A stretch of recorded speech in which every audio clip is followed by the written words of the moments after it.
live right now. Hold on, let me.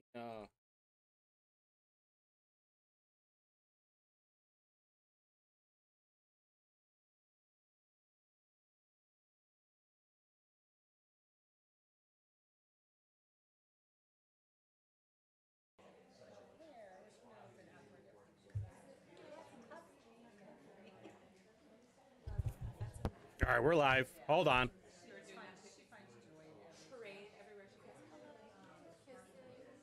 Okay, we're here. Hold on. I'm all clusterfucked right now. Give me a second.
McCormick finally showed up. Where's Mallory at? Mallory still isn't here. What room are they in?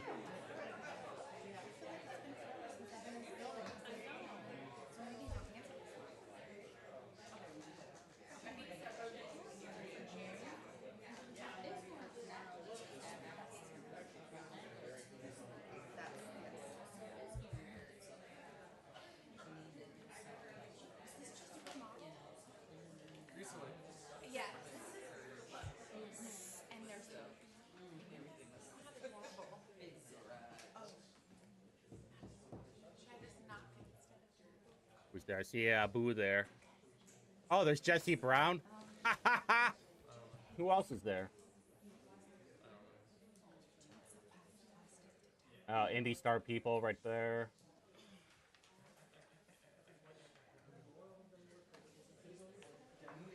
All right, we're doing it live, baby. We're doing it live.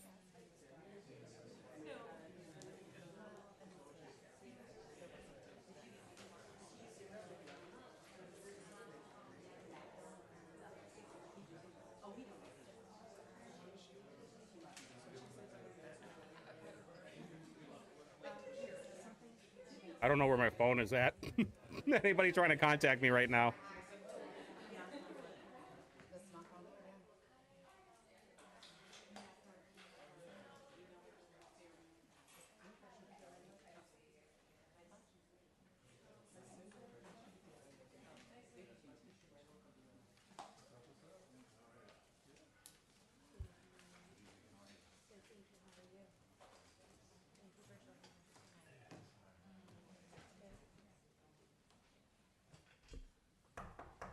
Good evening, everyone. My name is Krista Carlino. I am the chair of the Investigative Committee. I'm joined by my colleagues this evening. It is Thursday, May 29th, 2025. We are in room 221, and we will begin tonight's meeting with introductions from counselors, beginning to my left. Thank you, Madam Chair. Josh Bain, District 21. Thank you, Madam Chair. Brian Mallory, District 25. Thank you, Madam Chair. Renee Allen, District 15. Thank you, Chairwoman. Andy Nielsen, District 14. Thank you, Madam Chair. Kristen Jones, District 18. Thank you, Chairwoman Jessica McCormick, District 16. And again, District 11, Krista Carlino. We have one item on our agenda this evening to receive the official update and final report from the Fisher Phillips law firm, which we have retained. I can see technology is working well, so I'll begin with a brief opening statement. Oh boy.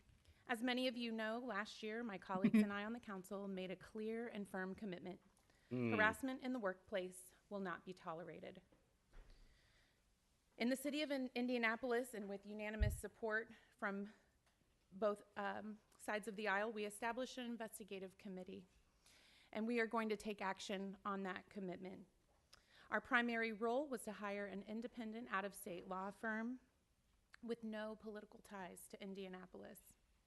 After reviewing several firms and with unanimous support from this committee, we retained Fisher Phillips, one of the nation's top 10 employment law firms.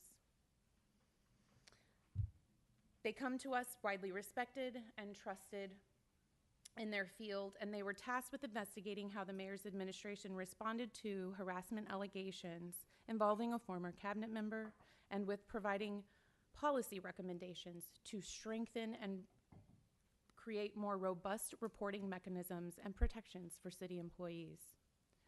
I want to be clear, this committee has not been involved in the investigation itself. That responsibility rested solely with the Fisher Phillips team as intended. We understood from the beginning that retaining a law firm with the qualifications would come with a cost, but we also understood that ensuring accountability and preventing future incidents of harassment had to be our top priority. Today, we're here to receive the final report, as I indicated, and to protect the integrity of the process, the report was not shared in advance with council or members of the public, allowing the Fisher Phillips team to present their findings directly and without influence. With that, I'd like to now turn it over to the Fisher Phillips team to present the final report. Hello, Danielle, how are you? Oh no. Oh no, it's over. We can hear you, it's not the best, so maybe try again. What's she Yeah, post? I apologize. There's some static that began when you began speaking, Chair Cardino. So I'm not sure, maybe. You sound much better. I'm gonna mute myself. Yeah, please.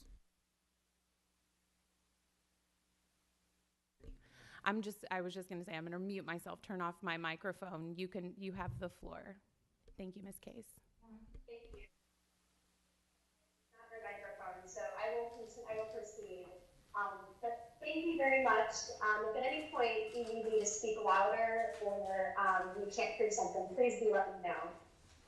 So again, thank you very much for that welcome. My name is Danielle Hayes, and I'm a partner at the law firm Fisher Phillips based out of Chicago. Pursuant to the City County General Resolution number 31, the Investigative Council tasked our firm with conducting an independent investigation of certain allegations brought against members of the administration and review existing human resources systems, policies, and procedures. We completed an investigation pursuant to General Resolution 41, and we have prepared a final investigation report with our findings. As Chair Cardino has mentioned, that report has been provided to the council. We will elaborate on those items more, and we have a PowerPoint to assist us by the secretary.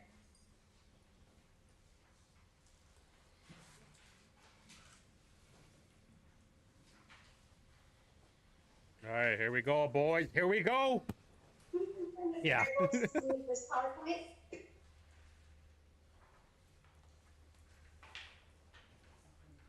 We can see it.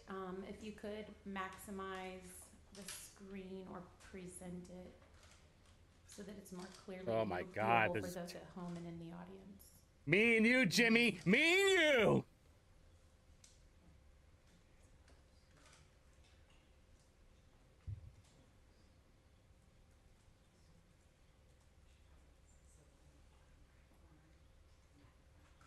This is the final investigative report of the whole Thomas Cook thing and what can be done to make sure this doesn't happen again. Oh. Is better PowerPoint this time? Whatever just happened, really much better. Can you move to the second slide? I See if that's can. any better. All right, what do we have here? All right, so as a reminder, our scope of work was divided into 3 phases. When we last met with the council on February 26th, we were in the phase 3, in the beginning stages. We have progressed to the second step in phase 3 and provide an update of our report to the investigative committee here today. And then the investigation included interviews of 12 individuals, and those included students who publicly made complaints against the former male chief of staff. Out of utmost privacy for the complainants, we identify those women in our report as complainants 1 and complainant 2. We also identify the former chief of staff of whom we complained as respondents in our report. And in our Council presentation. Pierce, we're having really serious difficulties hearing up here. I don't know if the same is for members of the audience. Yeah, we can't hear shit. It's quite difficult. $1.4 billion budget, by the way. Here as well. But just got better. They're like, what am I supposed to do, though? Dude, why did you not check this out Should before? we let her know you're going to restart the meeting? Okay, we're going to restart the meeting, Danielle. All right, hold on. Let me find my phone. Virtually, it seems like the connection is maybe poor on your end, but let's try and do a restart.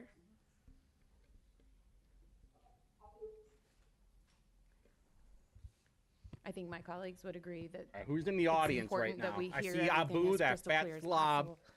I see people from Indy And Star. then, yes, larger as well. And who else? That chick, I forgot her name. That Shoddy? Abuse hasn't stopped. It's dope. That's Haley Colombo. That's Peter Blankard. Erica Haran. Here comes Nielsen. Miss, dude, Carlito's getting thick.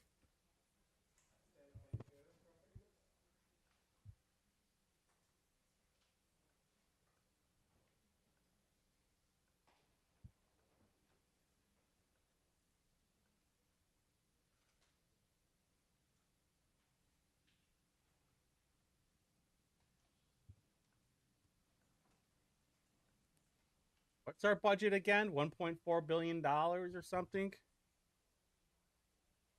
Oh, make sure you give a like on here if you don't mind. If you're still watching.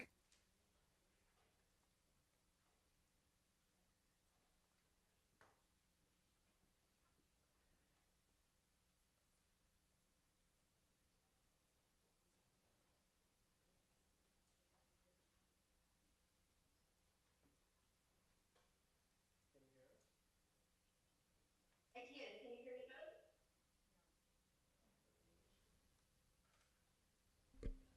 now? Maybe speak a little bit more. It was garbled at the end, Danielle. Oh my God. Okay, is this any better now? No. This is unbelievable. Unbelievable.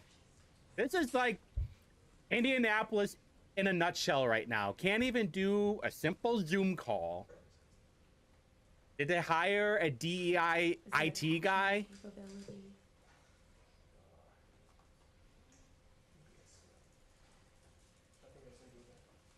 Danielle, would you mind saying a few words? We're going to try to produce a transcript or caption Can you blow me where the Pampers is? tonight. Is this any better? That's better.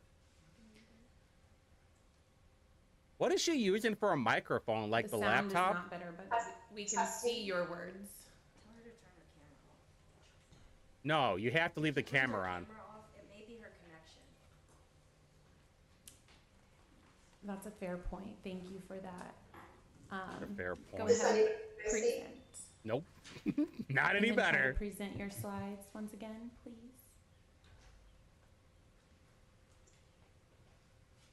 Where's that happening in here? I don't know what's happening behind the Oz curtain here. Oh.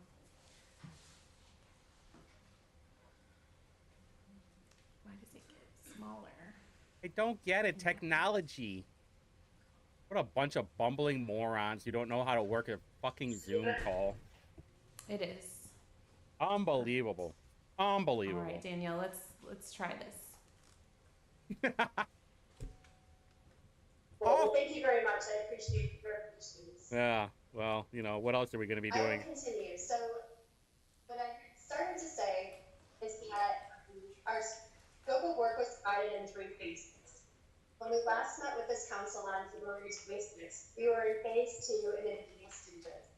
We have now progressed to the second step, phase 3, and provide an update of our report to the Investigative Committee here today.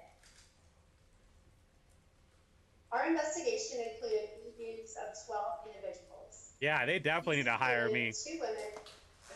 Good call, Jimmy. Complaints No prep. against the former male chief of staff.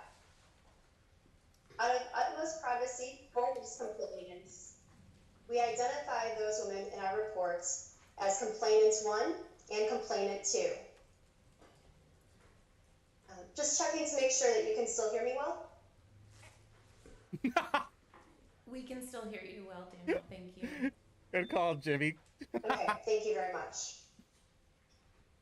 We identify in our reports the former chief of staff of whom the women complained as respondents in our presentation and in the reports. In addition to the 2 complainants 1 and complainant 2, we interviewed Mayor Hogsett. We also interviewed 9 other individuals who are current or former members of the administration. We note that we did reach out to the respondents multiple times and requested an interview, but we received no response. Huh. Not important after all. Next, we share a few points that are important considerations and were relevant aspect of our investigation. The first is, all witness memories have faded given the passage of 5 to 7 years since the underlying events occurred. This was expected and is normal. Our investigation also has evaluated what people knew at the time of each complaint, as it would be inappropriate to impute current knowledge of any witnesses' past state of mind. We also considered the state of the law in anti-harassment training and processes as they existed at the time of each complaint. We also note that the acknowledged mutuality of certain conducts must be considered in analyzing the response to each complaint. We also note, though, that nothing in our report should be read or interpreted as condoning respondents' alleged conduct towards complainant 1 or complainant 2. But also, nothing in our report should be read or interpreted as being critical or questioning the intent and timing or credibility of complainant 1 or complainant 2's allegation against the respondent. And finally, this presentation here tonight provides an overview summary and does not contain all of our findings, determinations, or conclusions, which are contained in our final report. Now, we'd like to move through some of our factual findings. First, at the beginning of the Mayor Hogsett's administration in 2015, the City-County HR Division provided Mayor Hogsett and his appointed officials a copy of the City-County's employee handbook that contains employee policies and an anti-sexual harassment policy. We also note that Mayor Hogsett and appointed officials, including the respondent and new employees, one who we identify in our report as employee A, and complainant 2, had to complete sexual harassment training by watching a subject matter video. This was a general practice for public entities and companies at the time, and this was legally compliant. Next, prior to 2017, no one had complained about the respondent when he worked with Joe Hogsett at the U.S. District Attorney's Office or at the Hogsett Committee for Indianapolis, which we may refer to sometimes as the campaign. Additionally, during our investigation, no one contacted us directly or through the City-County's anonymous reporting system to report any allegations against respondent predating when will May victims 12, get this report? 2000. Oh my They've not received God. this report yet. The first known allegation against No respondents survivor has involving a received this personal report or yet, sexual and it's being relationship with given a to the coworker was raised on May 12, 2017. Who's talking?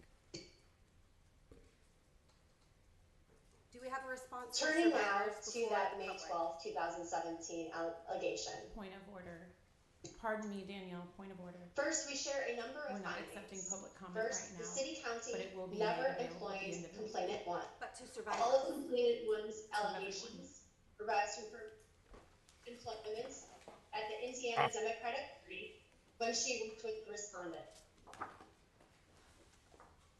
Because the City-County never employed a complainant I agree, 1, Jimmy. it has no legal basis to fund an investigation into her allegations.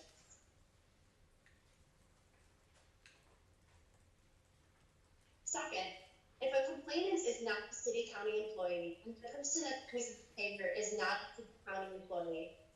The city county does not have a legal obligation to address the complaints. That said, a 2017 investigation into complainant's allegations did occur. The Hogsett campaign retains the Taft law firm attorney Nick Terrell to conduct an investigation, and that was conducted. There was a 2017 investigation report. Regarding that investigation, the allegation was made that the attorney did not interview complainant one. Our investigation confirmed that fact, and we found it appeared the investigation relied on complainant one's verbal and communications, as well as her social media posts containing her allegations against the respondent. We also note that in this context, complainant one publicly announced her intention not to move forward with a formal complaint against the respondent through the Indiana Democratic Party. Despite this fact, the Hogsett campaign initiated an investigation utilizing all information available from complainant one up until the 2017 report. Complainant one also alleged that she did not know about the 2017 investigation. We found this was true. On that issue, we reached the following determinations. The decision not to notify complainant one in or near the 2017 investigation or to provide its conclusions reasonably placed the existence of the 2017 investigation into question. We note, though, that opining on the decision not to involve or inform complainant one of the fact of the 2017 investigation and report falls outside the scope of General Resolution 41 and our investigation. However, we note the mayor did not act in the course and scope of his role as the mayor regarding complainant one, her allegations, and the resulting 2017 investigation and report. Additionally, Mayor Hogsett did not respond to complainant one after engaging legal counsel, which reflects customary practice. As a result of the 2017 investigation, we make the following findings. Complainant one's 2017 allegations regarding respondent's conduct in 2014, they regarded his conduct in 2014 when he was not a city-county employee. Also, the city-county had no legal obligation to issue respondents a directive based on conduct predating his employment, but it did.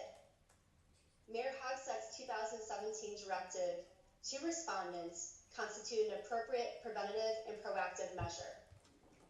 Mayor Hogsett's directive was for the respondents to not engage in relationships with his coworkers, and that was appropriate and warranted. The respondent's personnel file did not reflect this directive to him, and that was appropriate. This is disgusting. Additionally, the city did not inform complainant one of the Mayor Hogsett's directive to respondent, and that was appropriate. Now we turn to allegations involving a 2020 investigation. In October 2020, the city-county received a complaint from a city-county employee about a consensual relationship between someone that we will identify as employee A and the respondent while at work. The deputy mayor reported the allegations to the HR director, who then began an investigation. Mayor Hogsett made the decision for the city-county to retain Attorney Terrell to conduct an investigation and make recommendations. A 2020 investigation did occur, and it concluded on October 2nd, 2020 with a report. The investigation found that both employee A and the respondents had violated the city-county's non-fraternization policy. As a result, Mayor Hogsett told the respondent that he had to leave the city's employment based on that investigation, disclose to his new employer the reason for his departure, and he had to bring his work on projects to a close conditioned on the fact that he have no interaction with employee It's crazy, A right, Jimmy? and not retaliate against anyone who may have been involved in the investigation. We provide a timeline of these events. You will see that an investigation report was completed on November 2nd, 2020, and on December 17th, 2020, the respondent submitted his resignation notice effective December 31st, 2020. Complainant 1's 2017 complaint served as the basis of the City County's 2020 decision to separate the respondent from his employment in late 2020. We addressed whether the law allowed the City County to let the respondent finish his work projects before separating employment with the City County on December 31st, 2020, and our determination is yes, that nothing in the law prohibited them from allowing him to finish those projects before exiting his employment. Ooh. Ooh. We note that respondent worked for 68 days after he was given the directive as a result of the 2020 report. And the specific projects that respondent worked in were unknown, though we note that they did occur in late 2020 during, post-pandemic or during the pandemic. We note that these projects are unknown, and that is significant because there were witnesses that perceived that respondent may have negotiated contracts for his personal benefit before his exit. That said, during our investigation, it was revealed that respondent had significant involvement in the city-county economic development projects and likely was one of the most knowledgeable parties to those projects in the financing. Sounds good. It was revealed that respondent knew what economic development contracts related to financing contracts and then the active economic development projects and work. Based on this knowledge and the circumstances surrounding respondent's departure, the perception of the potential for respondent to act outside his legal obligations by using those relationships with key parties to secure legal work post-employment at the City County, whether from third parties or those involved in the project, such as developers, and the perception that he used knowledge to position himself to secure legal work is reasonable. We confirmed bond bank records, and they reflect that respondent did appear before its board on October 18th, 2021. This suggests a further factual inquiry. But we note that the scope of our investigation pursuant to General Resolution does not include investigation into respondents' actions in the 68-day period regarding the City County's economic development project portfolio, or whether respondent complied with statutory regulations regarding his responsibilities post-City County employment. We also were not in the position to investigate this further based on documentation. Therefore, we recommend that the City County consider investigating these two issues. Oh boy. We now turn to the 2023 investigation. This investigation involved allegations raised by complainant 2 against the respondents when they were reported in 2023. We note that complainant worked for the City County as opposed to complainant 1. Complainant 2 was a constituent services assistant in 2016. In 2019, complainant 2 became a constituent services manager. Then she left the city for Marion County Democratic Party. In 2021, she returned to the City County, and until August 2022, she worked as the Chief Communications Officer. There a slide we're missing? The allegations made by complainant 2 occurred when respondent worked as the Chief Deputy Mayor Chief of Staff.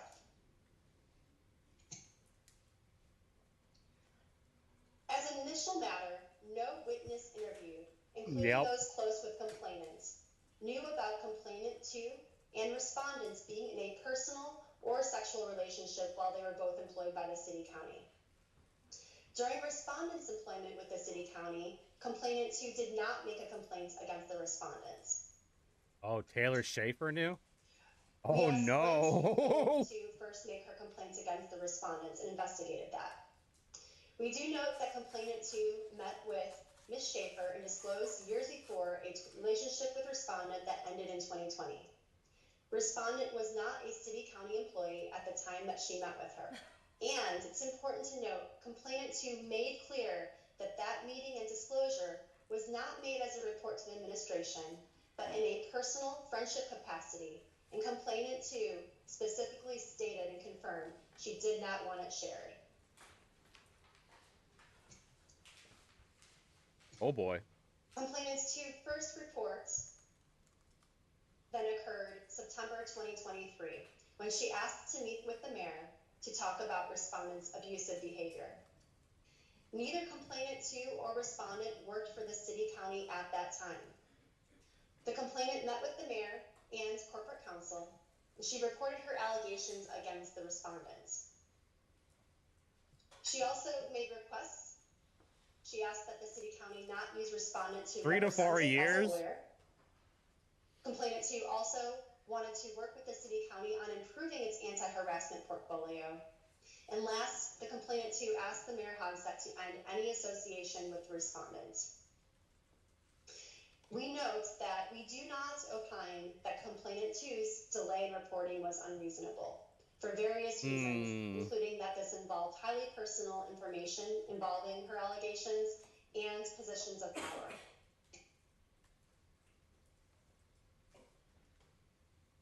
In response to this report, Mayor Hogsett retained Attorney Terrell to investigate complainant 2's allegations for the city-county and to provide recommendations.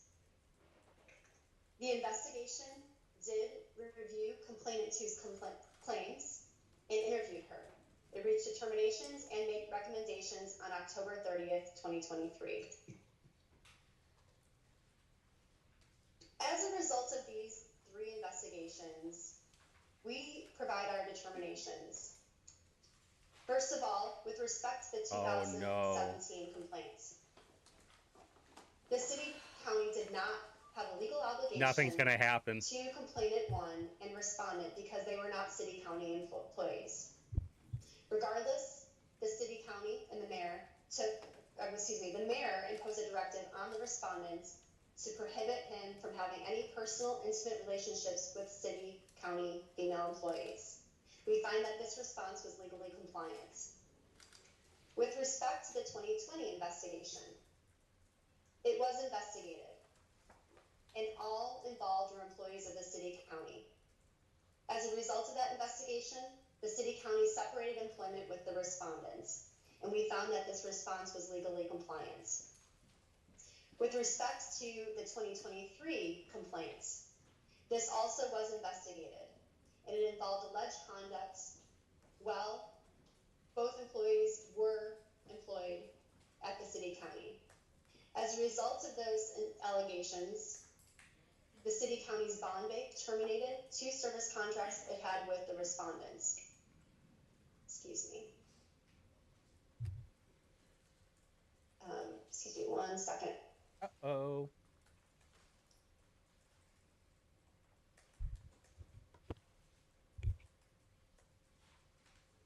Sorry, I just had a slide error.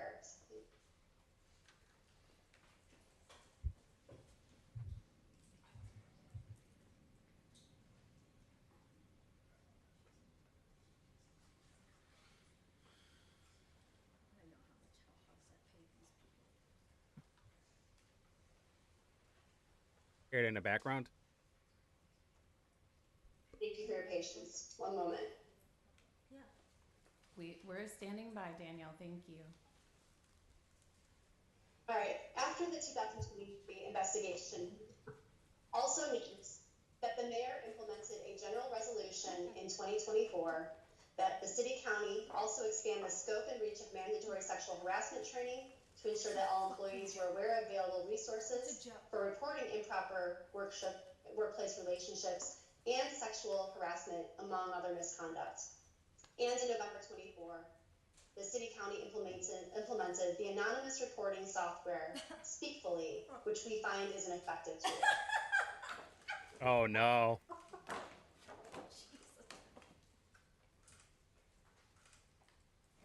Excuse me, 1 more snafu.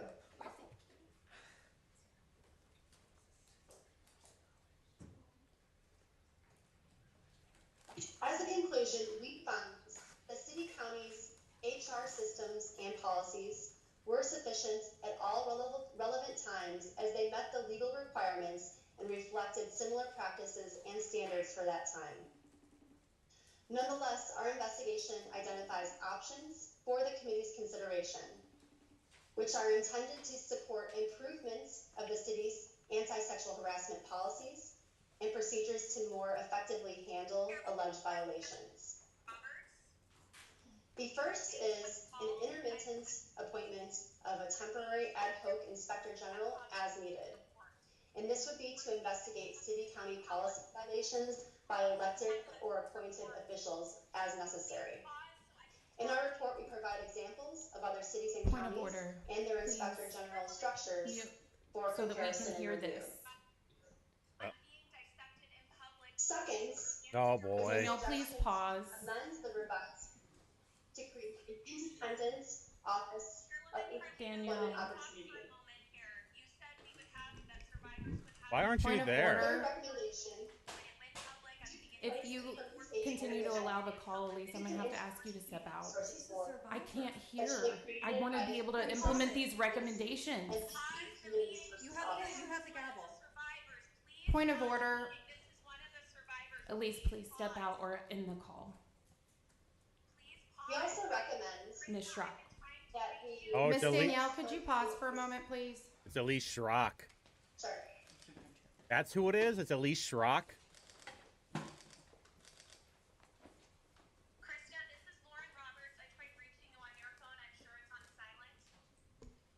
Madam Counsel, how shall I proceed? We're gonna kick out the survivor. I want to hear the We're report. gonna kick out the survivor. The survivor, not disruptor. Survivor. You're impeding the business of the committee and the members of the public to hear this report. Please allow us to hear the report, and I would love to allow you to talk in the future. Please let us hear this report tonight. This is disruptive of our public meeting. Madam Chair is speaking. You're gonna have to remove her. We're gonna have a recess. Oh my god. Unbelievable. What the fuck? This is why things get so fucked up.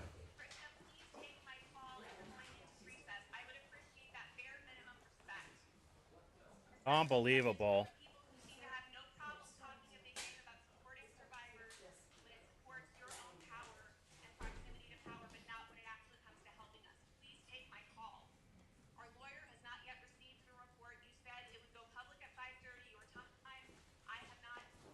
Andy Nielsen.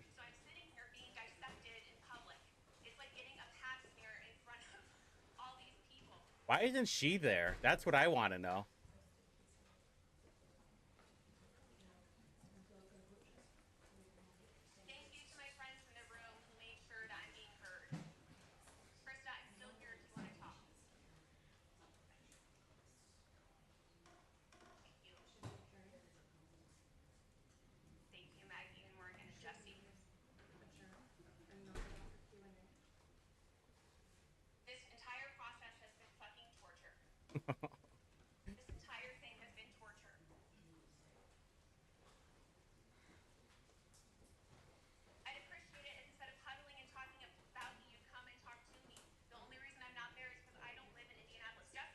Oh.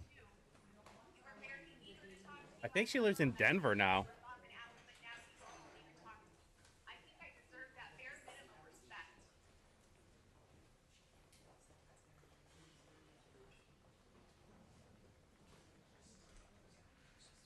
I think she's... Oh, this is turning out splendidly, huh?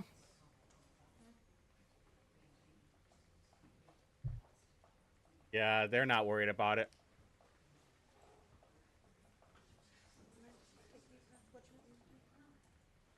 Abu's it's funny that Abu's right there. You know, I actually thought about going to this thing, but then I was like, it's gonna be nothing. Boy, was I wrong.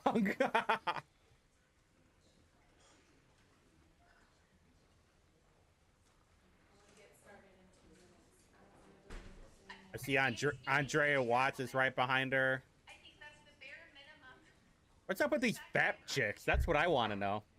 We're the ones who have paid the highest price, not only by surviving what happened to us, but by going through this process. We've done you a favor by coming forward. Please talk to me for 2 minutes, Krista. Anybody. Yeah, it's a lot of media coverage for sure. That's why I was like, why should I be there? Oh, we got another one, boys. We got another one in the back. Where the lot of the language being used is really harmful. We are talking about harassment, this is abuse, sexual assault.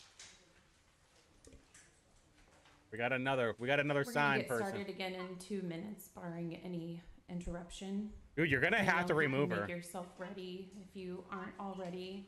2 minutes. You're gonna have to remove her, man. You don't have a choice.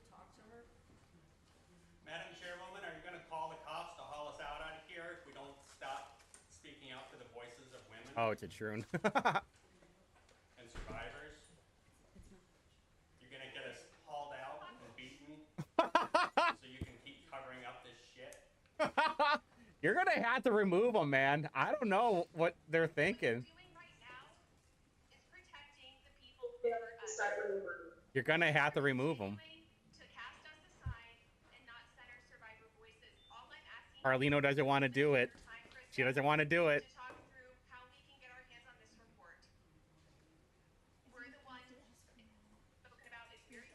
Nielsen's telling her to get him out. Nielsen's telling him to kick him out. Do it, Carlino. Do it.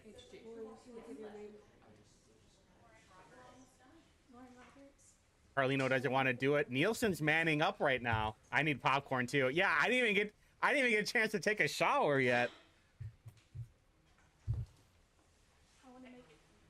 Oop.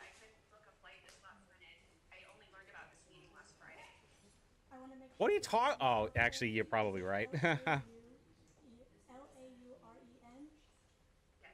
Roberts, R-O-B-E-R-T-S. Yes. And you said you haven't received a report? I haven't. When I talked to Krista on Tuesday, she said that survivors would get this report when it went public at 5:30. I'm not seeing it online anywhere. I've asked. My friends in the room have asked. My lawyer has asked. We've asked directly to Krista. Other members of the committee, we've asked Fisher Phillips. Our lives are getting dissected in front of everybody. All right, thank you. Thank you. Adam. May I ask y'all's names as well? Is that okay? She's a reporter. This is ridiculous. This is disgusting. Where is your humanity? Where is your All right, at empathy? this time, I'd like to ask our Chief Communications Officer to step forward and let us know, to confirm that the release of the report will be at the conclusion of this meeting. Sarah, can you just send it now? Order, please. We just had communication from our Chief Communications Officer that tonight's presentation, the report will be made available online. There we go. At indy.gov, and we have but 3 more slides from the Fisher Phillips team, and seeing as how I've gabbled us back in, we will continue. I believe you are on the first conclusions page, Danielle. You're gonna have to kick her out. Thank you. So I was on the second conclusions page, but would you like me to repeat the first one? Yes, Would that please. be helpful? Yes, I believe this first page is conclusions for things the council should consider, and then the second Yes, thank you. is for the executive branch. Thank you. Thank you. Yes. So to conclude, we find that the city county's HR systems and policies were sufficient at relevant times as they met legal standards and reflected similar practice and standards for that time. Nonetheless, our investigation identifies options for the committee's consideration, which are intended to support improvements of the city's anti-sexual harassment policy and procedures to more effectively handle alleged violations. The first is an intermittent appointment of a temporary ad hoc Inspector General as needed and as decided. This would be to investigate city-county policy violations by elected or appointed officials as needed. We provide in our report examples of other cities and counties and their Inspector General structure for consideration and review and analysis. The next option is to replace the current HR division with an independent human resources board that shall be created with a human resources agency led by a human resources officer. And we note that a similar So true. model framework to consider is that of the current IT board. Another option is to remove the current Office of Equal Opportunity from the city county's control and create the OEO as a separate independent office with jurisdiction increased to include any city county employee Oh complaints. no, more government. As additional recommendations, we suggest that the city county council consider requesting that the executive branch implements the following: an update of all anti-harassment, anti-discrimination, retaliation, and non-fraternization policies and the associated reporting systems. This is That will laminated? include adding websites, employee portals, and physical workspaces for the anonymous reporting line. Also consider updating all training modules for leadership, supervisors, managers, and employees to ensure that they fully support the city county in implementing, monitoring, and ensuring compliance with its policies and reporting systems. Is that for the mayor too? Also to consider tracking training completed by elected or appointed officials and city county employees with mechanisms to ensure timely completion and ensure that those modules for all incoming elected and appointed officials are completed within the first 10 days. With that, we have now completed the second part of our scope of work in phase 3, as we have appeared before the investigative committee and provided an update on this report. And we are here to continue to provide any additional support as may be needed by the city county council. With that, we conclude our presentation and we welcome any questions. Thank you, Danielle. Oh boy. We have in our packets, counselors, a hard copy of that presentation for you to review, and then a hard copy of what is a 54-page report. And at this time, I will open up the floor to comments or questions from counselors. Anybody?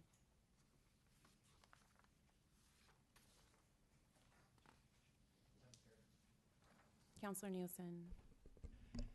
Thank you, Chairwoman.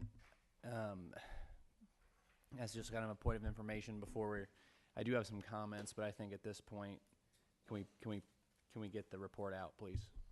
Can we click send and so it's just publicly available at this point in time? I'm not in Okay. Okay. Well, I would ask that whoever is sitting behind. Yeah. Great. Thank you. He's such a little bitch. Yeah, I have a few comments. Oh, you can't. What? I want to thank council staff and the Fisher Phillips team and my colleagues for their efforts on this investigation, and to the survivors and the victims for your strength and fortitude. I recognize this process has taken some time, but it is in line with the proposal that created this committee and mandated a truly independent and thorough investigation into these very serious allegations. I know we are all just getting this report, still have to comb through this. We have a lot to learn. I think in the presentation, a number of questions that led us to creating this committee regarding these allegations, when they occurred, and how they were handled by the mayor and the administration. He's such a cuck. Have been addressed. I recommend that this report be reviewed by the applicable and appropriate administrative bodies, law enforcement for thoroughness, given the nature of the allegations and that these entities have their own purview. What is clear from a matter of policy and good management is that Mr. Cook should have been fired well before he left the enterprise. There is no avoiding this conclusion, and not doing so was a clear lack of judgment. His behavior was inappropriate, an abuse of power, jeopardizing the public's trust in institutions we should and must hold to the highest standard. As our formal investigation draws to a close, we have to focus on a set of reforms that demonstrate we have actually learned from this, acknowledge it is unacceptable, protects city-county employees, and ensures taxpayer dollars from being spent on lawsuits and investigations like these. I will be focused in particular on a few of these, and I don't want to get into it, but just want to emphasize the need for a true independent HR system and process. Second, and I know that Where are you this going to was get the money for highlighted that? in the report, in the presentation, but in line with number one is the creation of an accountability structure should allegations be made against a county executive. This has been something I know we have talked a lot about in this committee before, and we need to consider pursuing legislative remedy so elected executives don't go unchecked. And third and finally, and I know this was also highlighted, but I really just want to emphasize this, that we need to strengthen the city's non-fraternization policy and its implementation. To leave no question that we agree with HR best practices that consensual romantic and sexual relationships cannot exist between a supervisor and a subordinate, full stop. The imbalance in power is too great when someone can control both the financial and career success of another individual. We should use the full extent of the law to make it a clear fireable offense to be in a consensual romantic It should relationship just be all with a subordinate or employees. supervisor. Without an extremely clear no tolerance policy, I worry history could repeat itself. No At some employee should point, be dating. We could be right back here. Hire However, all this men. is the work ahead.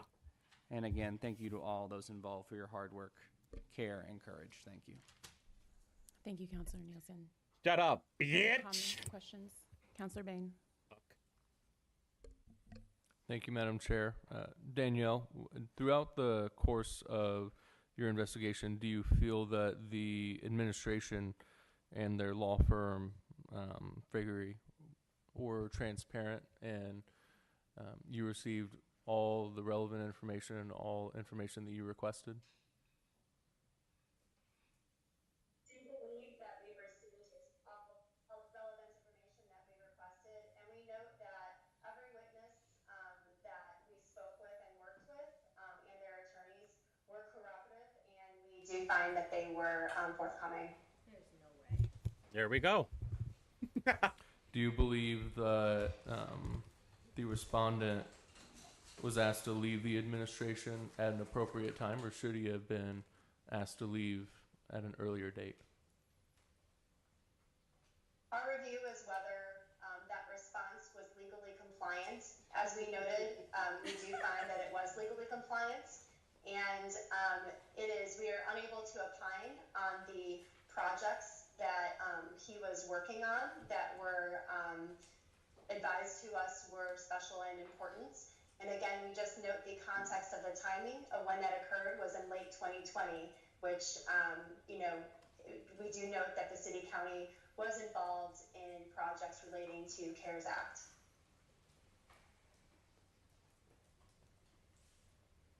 Andy Nielsen took money from Thomas Cook, all right? 4 of the Thank you, 5 Democrats Councilman. took money from Thomas Cook. So they can posture all they want, but they never returned the Madam money. Chair, I agree with my colleague, Councilor Nielsen. He had a lot of really good points.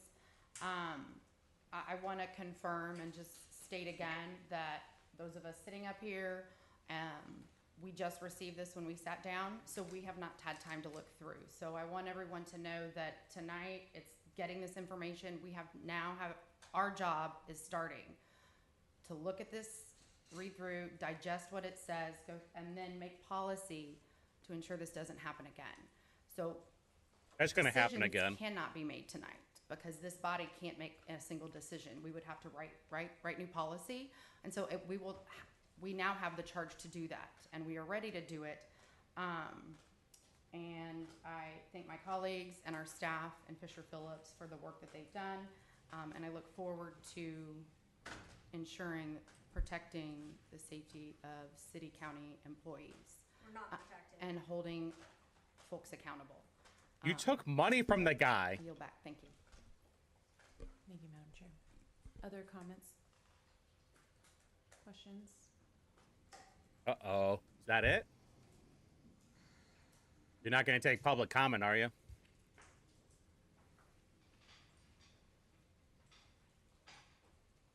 I think you said it best, that our work is just beginning. And as chair, I commit to that work moving forward. Yes, Councilor Mallory. Thank you, Madam Chair. Danielle, I have a question for you regarding the contact attempts to the complainants that you said I believe you said you contacted them and you never heard back from any of them. Is that correct? What I just heard you ask is whether our contacts to the complainants resulted in us not hearing back. To correct it, in case there was any,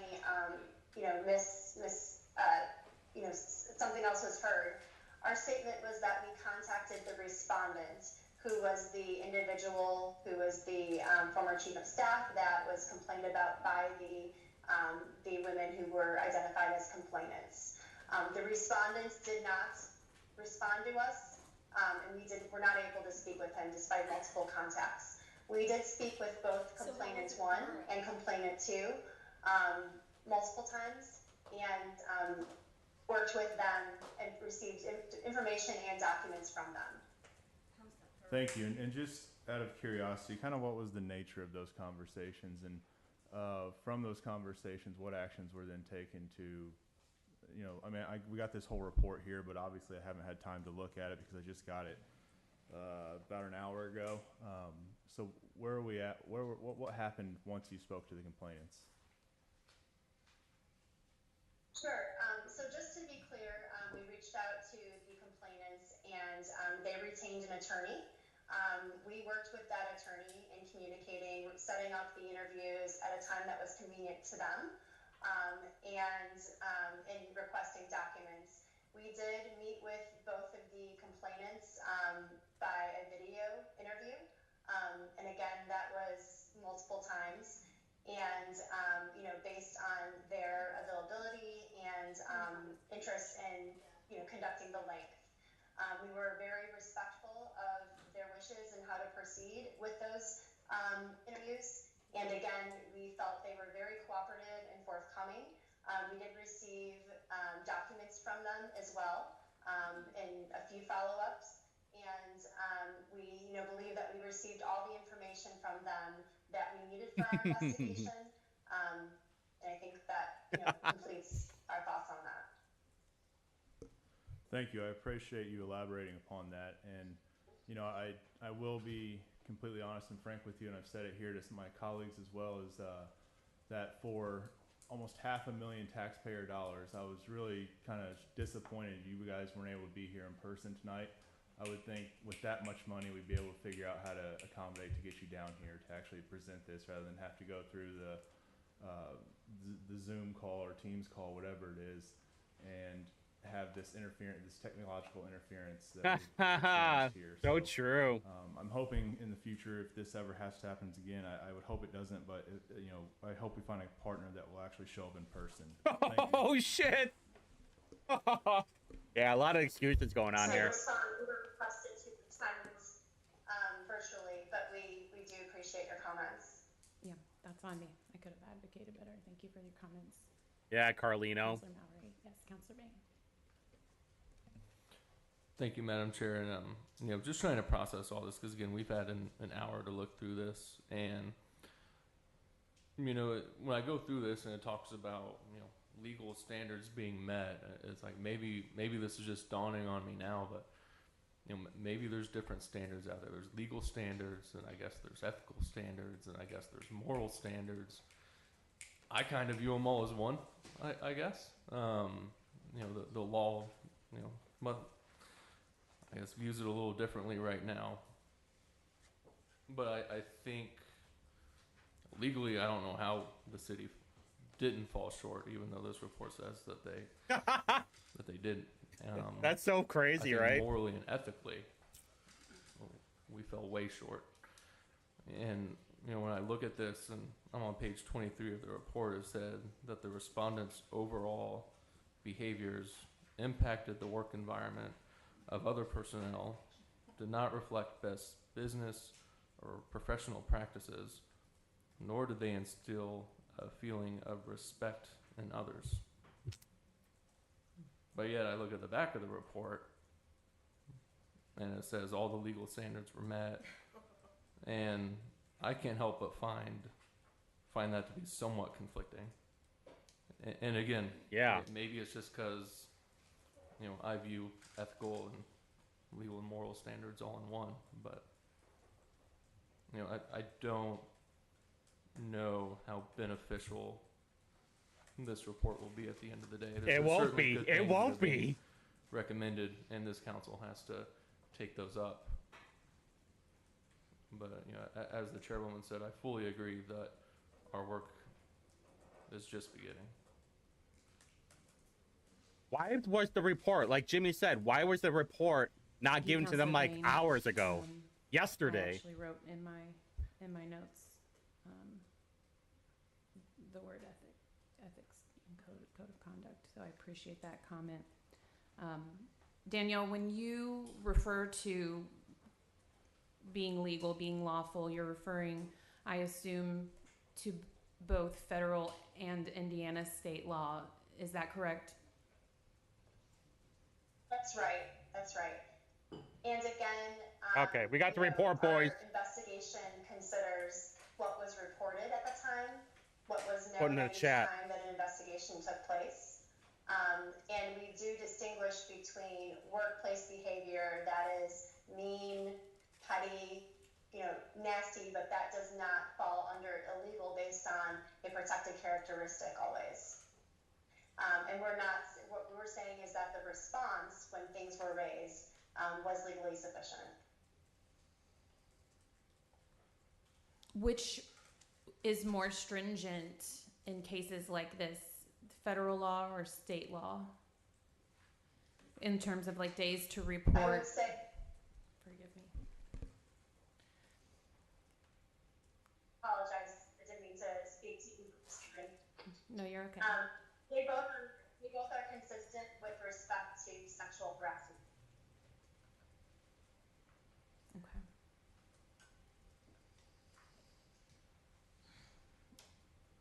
Councilor Mallory.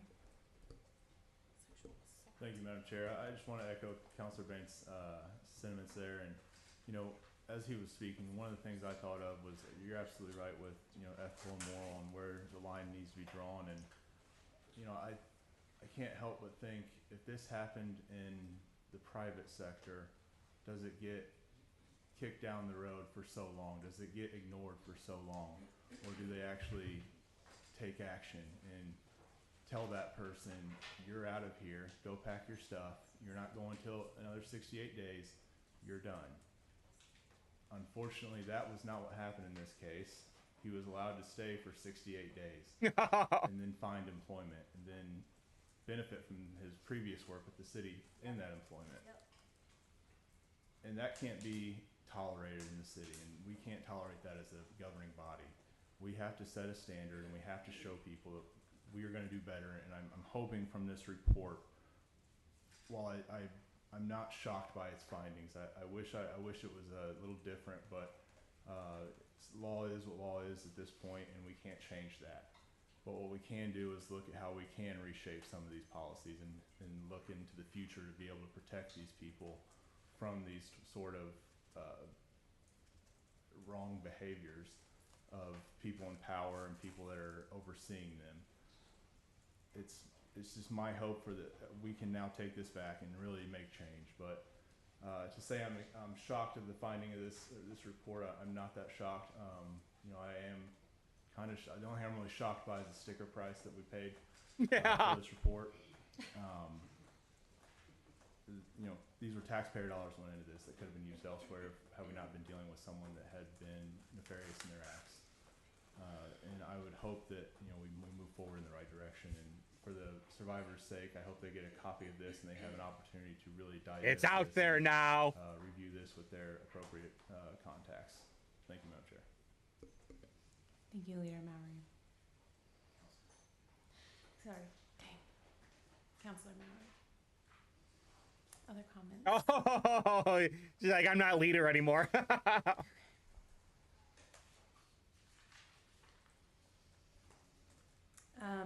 Danielle, Fisher Phillips team, I appreciate your hard work as well through this process.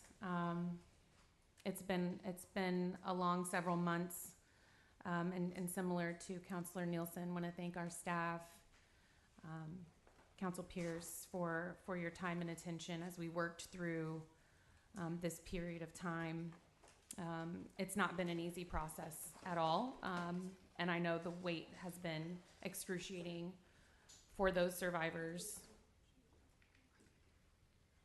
The real work begins now, though, and our commitment on this committee is to work to take into consideration these recommendations and findings, implement policy to create a safer, harassment-free work environment for current and future city employees.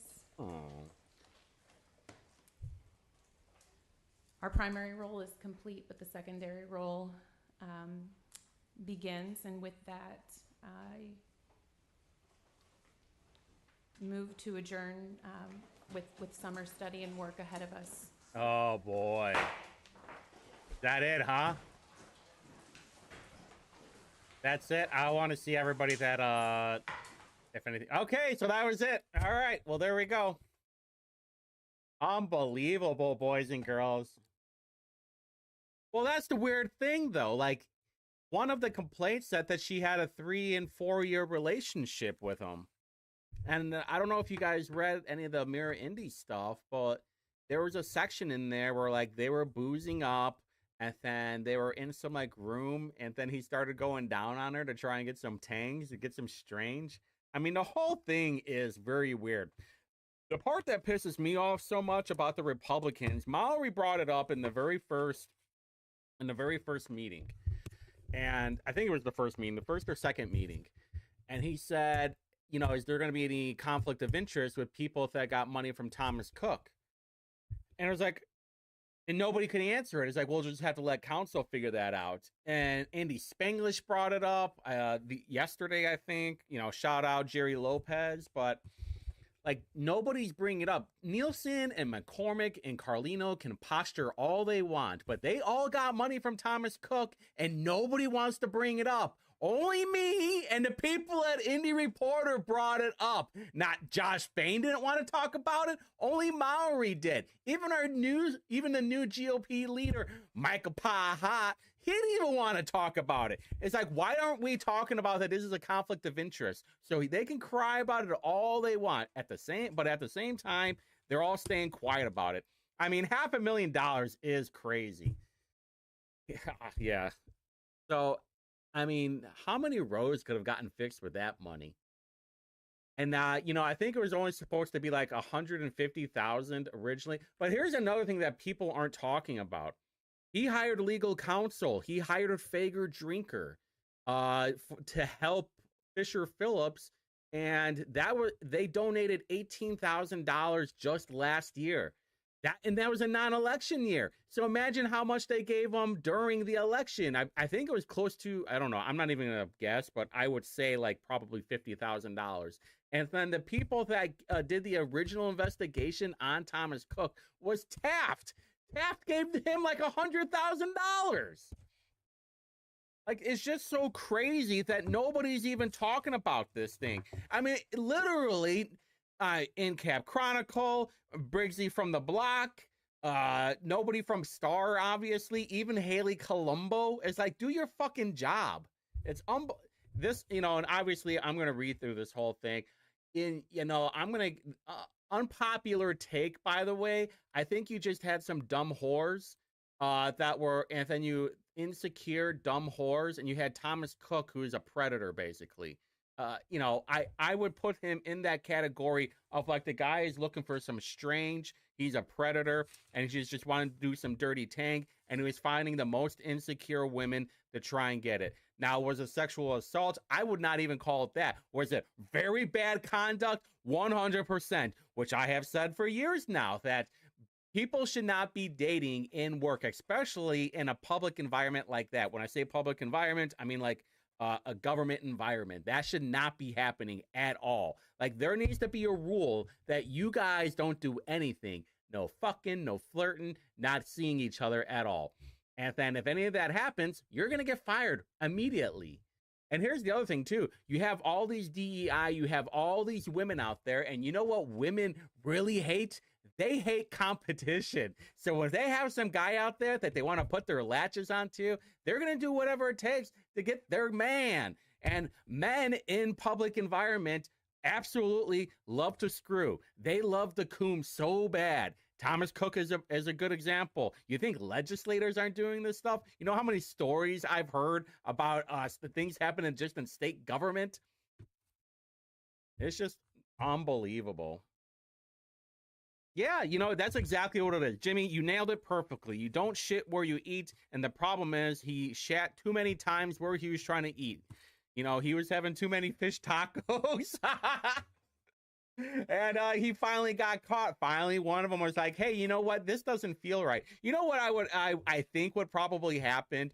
Lauren Roberts and the other chick, what probably happened is that she was going through therapy. She goes to therapy, obviously. And then she was talking to the therapist, and the therapist was like, hey, you know, it seems like he might be using you or something. Maybe she was talking to her friends about it. And then they were like, oh, actually, he is using you. Yeah, Greg Taylor. Greg Taylor is a perfect example of that, too. But like I said, you know, he even said, like, you know, I might have blurred the lines. There was a gray area. I think that's what he said. And it's all these people when they're in power and they don't, and they've never been checked before. It's all these crazy narcissist people, no humble to them whatsoever. But that's just, you know, we are ruled by psychopaths at the same time. And you have people in the Hogshead administration. You know what's so crazy, though, is that you have these Democrats that are like, hey, a woman should be able to do whatever she wants. But then she plays the sexual assault card. Like, you knew what was going on. You signed up for it. It's not like he pinned you down and raped you or anything. He manipulated you because he wanted some dirt. That's basically what it was. I mean, all the women can say, "Oh, she was abused." I don't think that's what happened at all. I will tell you, I'm going on record right now. I'm keeping this video around, but like I saw him. He was sitting in front of me at a city county meeting, I think towards the like middle or end of 2023. And it was him and some other guy, and he was talking to someone, a department head, and I think their helper, and they were flirting with him so much. And I, at the time too, at my old Twitter account, I even put it on there. I'm like, dude, these people have got to be fucking. Like, there's no other way around it. The amount of sexual energy that was permeating from them, like I felt like I needed to take a shower afterwards. And I'm just like, oh, you guys are just banging each other in local government. It was wild. I wish, you know, if I had my old Twitter account, I'd be able to show you. I can't remember when it was, but you know, I had always heard of Thomas Cook because he did that epic photo where he's giving the doubled birds on the camera with Hogshead having himself a piece of pie. But that's the thing, though. That's what happens in all these government jobs. And you remember Matt Pleasant, he got fired not long after this whole Thomas Cook thing. And then what I ended up finding, allegedly, by the way, don't sue me, but what I heard is that he was sending off dong pics to women as like a joke. Which is crazy because he's got like a wife and kids at home too, and they're very, very libbish. I think one of them's tuning up their kids, which is bananas to me. I don't even know what I think I actually got in a little Twitter battle with him at one point about urban spaces and public transportation. But that's what all these guys do. Like, it it is this weird thing, you know, and I know that someone's probably going to be watching this and clipping it later, and it's like, oh, he was saying Thomas Cook was he was okay. No, I think Thomas Cook is a creep. I think he's a predator.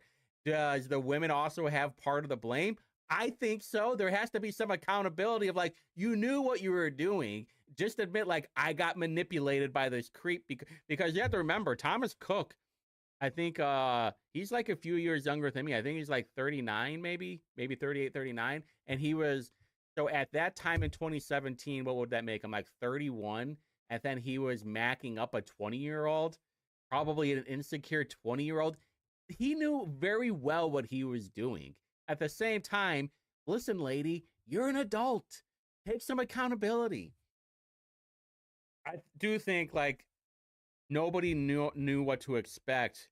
When you're hiring these people, you don't know what you're going to get out of them. You're hoping that the guy is going to be a decent person. And when you are the mayor of a city that has, you know, 800,000 or 900,000 people in it, the last thing you're thinking of, like, oh, this guy is going to try and fuck the interns. You're worried about a million other things, and this is not me on Hogshead. I'm not siding with Hogshead at all, but I'm just saying, like, you know, it's hard to trust anybody, especially when they were helping you with your campaign to even get into that spot. So, especially when Hogshead hired him back in 23 to try and beat Shreve, but we all knew Shreve was gonna lose anyway, especially that whole gun thing. So it is fascinating, but this whole thing, actually, let me just pull it up right now. This whole thing is a little bit banana. It's 55 pages. The conclusion: the city council's HR systems and policies were sufficient and at all relevant times and met legal requirements and reflected similar practice. Remember, too, by the way, I think we're missing a point. Fisher Phillips was picked by Josh Bain. And I bet he is kicking himself right now. He's like, I thought this place would be so much better. Don't forget that, okay? This was pushed by Josh Bain. And listen, we're okay with Josh Bain. But at the same time, like, I bet he is kicking himself right now. I thought we had a good one. No ties to the government. I thought this was going to be okay. We were going to solve this problem. We were going to get more information. Like, what did they expect out of this report? Like, Hogshead knew and be like, yeah, whatever. Now they're saying, hey, guess what? They actually filed apparently, so yeah, 55 pages. Yeah, because he said, what was it? They got it. What time? It started at 5:30. Then that was like a half an hour. So they could have been reading it. Is the video out yet? That's a great point, Jimmy. Is the video out yet? Hold on, let me check. Video is not out yet. It'll probably take another hour before the video comes out. Okay, so they started at 5:30. They probably talked for about 20 minutes. Hey, don't forget, they were on that like 5 or 10 minute recess where they had time where they could have been reading that whole thing, but they had to deal with Elise Schrock and Lauren Roberts on the phone.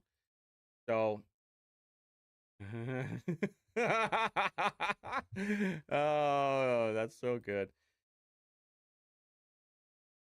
Yeah. It's, man, I bet they are so fucking pissed. Would I be pissed? I'm more pissed that they spent almost $500,000 on this thing. But Maury is right. Would you agree, Jimmy, and everybody in the chat? Like, final investigation. You're in Chicago. You're a 2.5-hour drive. We just spent $500,000. You know, a couple $100,000 with you.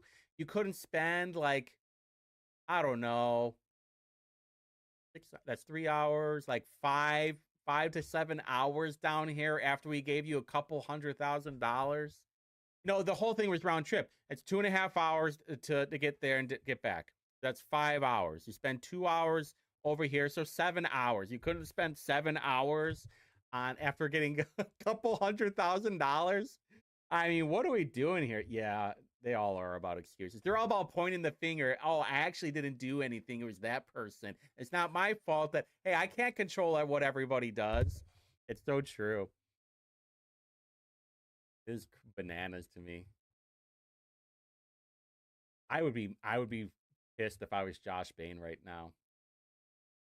We also highly recommend consideration of the OIAG structure into Miami Dade, City. All powers and duties. We recommend that the HR be granted all powers and duties which are currently granted to the HR division under the revised code. We further recommend that HR board be granted the power to create a human resource agency. Okay, so they want, this is going to cost more money then. So the $500,000 that they just spent, you're going to have to add another $500,000 to the city budget so you can have an HR board. I'm telling you right now, you guys, they got to stop hiring women. You can call it misogynist all you want, but when you have because they're all in their 20s too, you have a bunch of gooners guys, and then you have a bunch of jealous women in there that are going all pick me. You tie that behaviors to policy. Yeah, I mean, well, here's the other thing too. There's just too many guys in there that just wanna.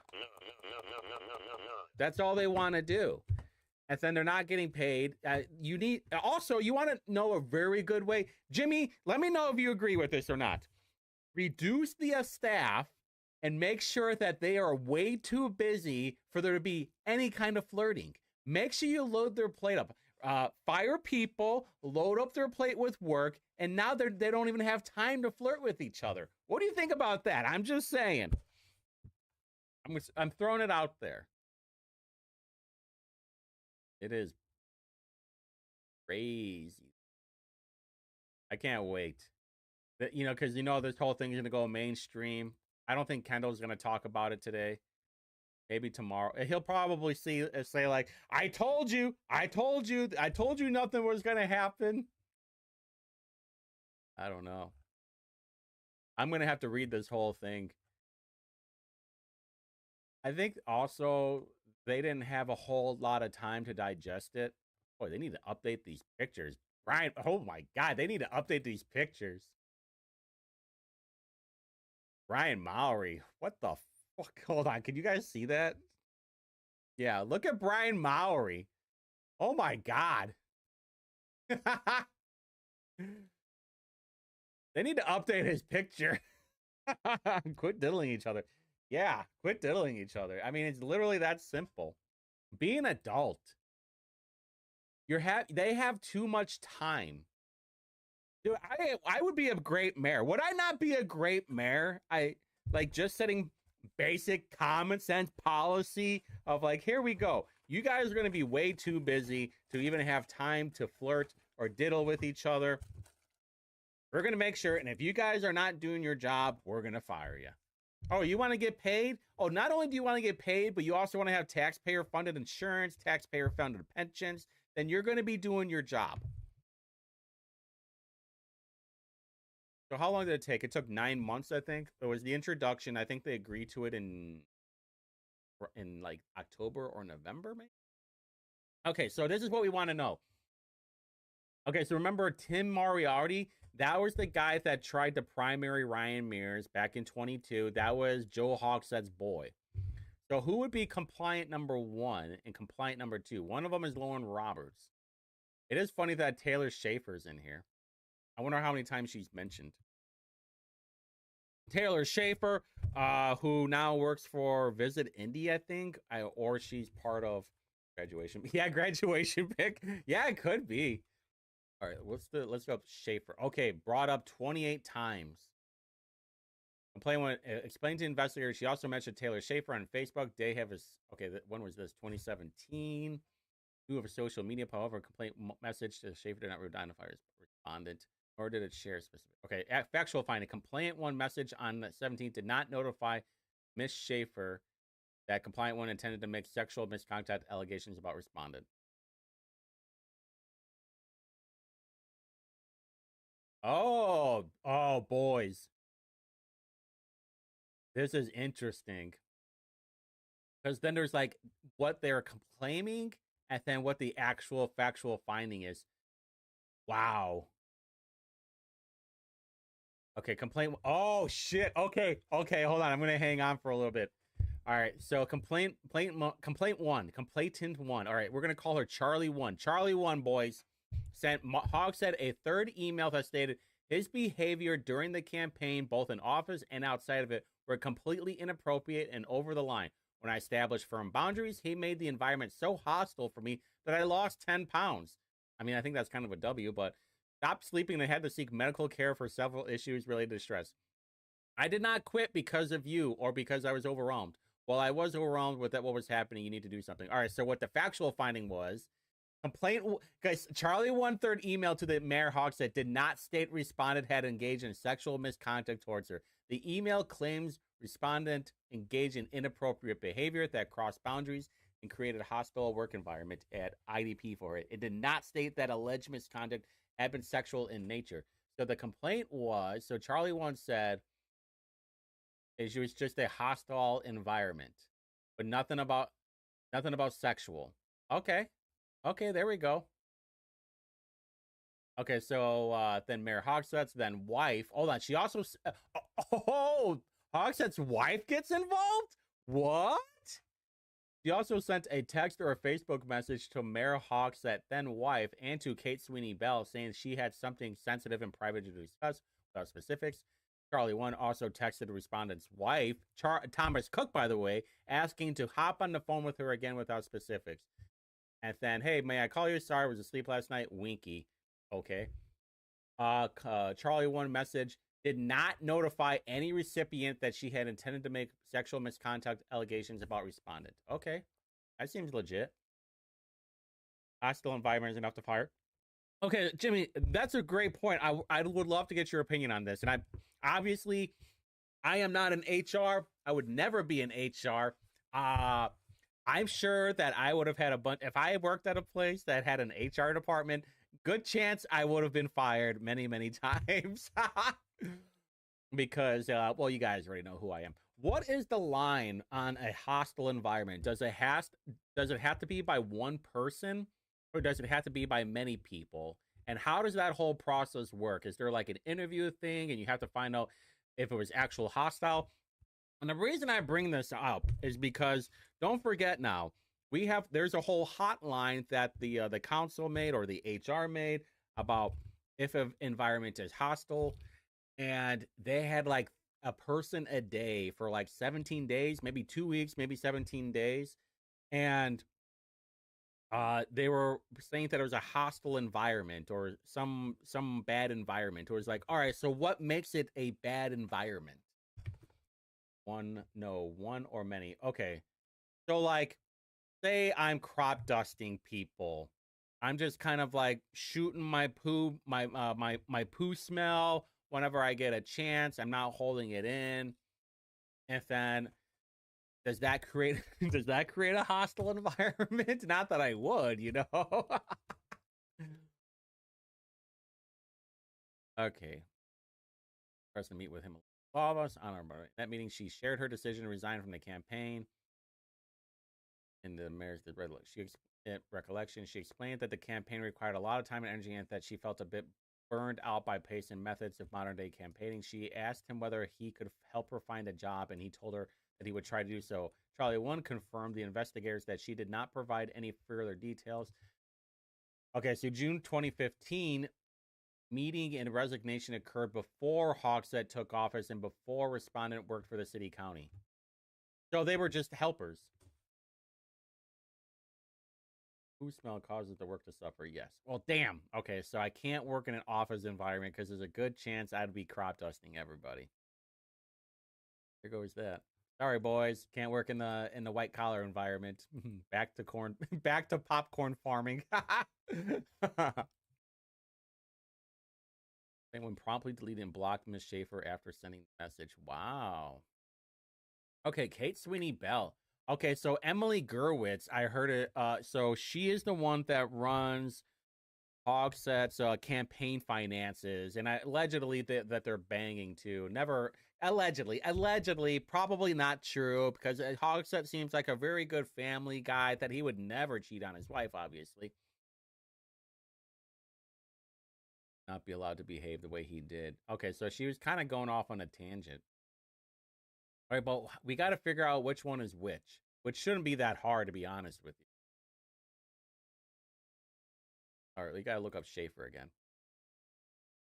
So Hogsett announced respondent's resignation, indicated Schaefer would be appointed chief of staff.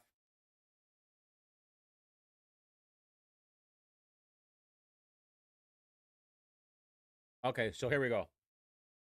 In 2020, Cook took a position as a partner, which is crazy because isn't a partner more than a it's hard to call. I don't know if I don't know if you're watching this, York, but I'm live right now. I'm live right now talking about it.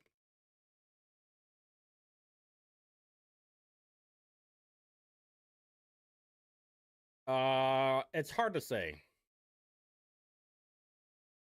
You know, so I just got a message something about if Hogsett is Hogsett a rapist, or did they let him get away with everything? I don't think he's a rapist. I don't think he is. I think he's just a manipulator predator. And you had some insecure women that were wanting attention, and then they probably found out that Thomas Cook is actually a creep and tries to bang all the interns. Just saying.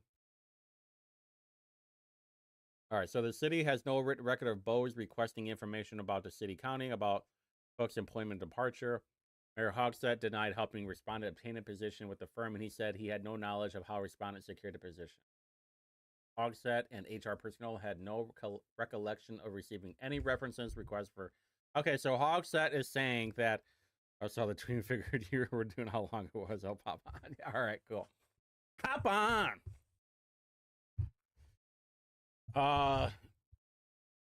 Yeah. So Hogsett didn't know, allegedly did not know that Cook was going to go to Bose because Bose didn't ask for any information. Some individuals interviewed this investigation shared their perception that Cook was given an opportunity to use this period between the position himself for personal gain. Okay, this is where I think they fucked up. Like, if you're going to, he was given time to resign, but he still had a month. Pushing contracts for his own benefit based on those perceptions. Yo, popped in Anderson York and the Hizzle. Let's go. We're just checking out this. So the 54, just to give you a little update, Anderson. The 55 page report dropped in the middle of. All right, all right. See you, Jimmy. Hey, thanks for hopping on, by the way. The 55 page report dropped in the middle of the investigative committee, and we were just kind of going through it real quick. We're trying to figure out who complainant 1 and number 2 is, but I will give you my opinion on what it is. I don't think Cook is a rapist. I think he's a creep and a predator. Anything in here, then you would have had criminal charges.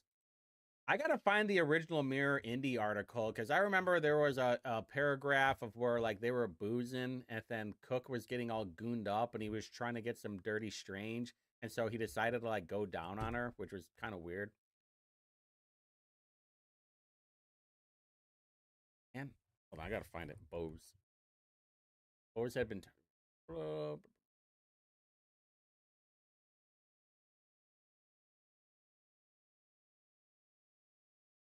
Okay, there it is. All waivers. All waivers signed by the representative on behalf of City Council through that allowed Bose, McKinney, Evans, or respondent to represent developers or third. Okay. You know, it's strange. Like, I don't know how Cook became a partner, because isn't it like a partner higher than a principal? I don't know anything, or principal, whatever, how you pronounce it. That's what I'm trying to figure out. Oh, yeah, I saw Jesse in there, too. He was doing good. He didn't say anything. A little bit surprised, to be honest. All right, here we go. I'm going to go through this whole thing, and I'll probably do like a Saturday show. I got it. So Saturday show, if you want to join in, I'm going to be talking about the Beckwith Town Hall, what happened at that thing, and then off the street at the same time they were catching or caught that. Oh, is that where they were coming out of? Was Dormant Street? No kidding. Yeah, Dormant Street. Hold on.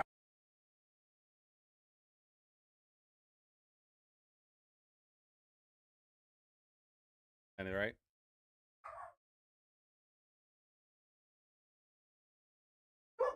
Oh, you guys can hear it. That sucks. No, Jesse was doing good. You know what, Anderson? I don't know if you know, but it's like, is Jesse like calmed down now? Because he's not going like he normally is on Twitter, which, you know, is good because then our like battles aren't happening anymore. That's been not to say that I haven't missed any of our battles, but to be fair, they're kind of just pointless now. So Bo's fired, Thomas Cook. I mean, there's a bunch of stuff that I had heard. I don't know if any of it's true, but I'm definitely gonna be looking through this whole report because it is very, very wild. And so, our services connection with the downtown Indianapolis. When it responded. All right, so I will tell you right, no one's doing things on Twitter. Where are they going? They're not going to Blue Sky, are they? Because I'm definitely not allowed on there. Okay, so here's the most important part. No police report was made regarding the alleged non-consensual sex incident. Investigators responded, did not respond. So I don't think Thomas Cook talked to Fisher Phillips at all. That's what it sounded like to me.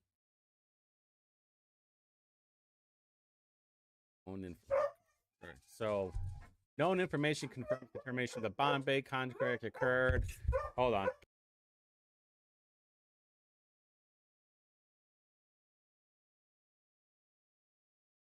He wasn't going after you that much, was he?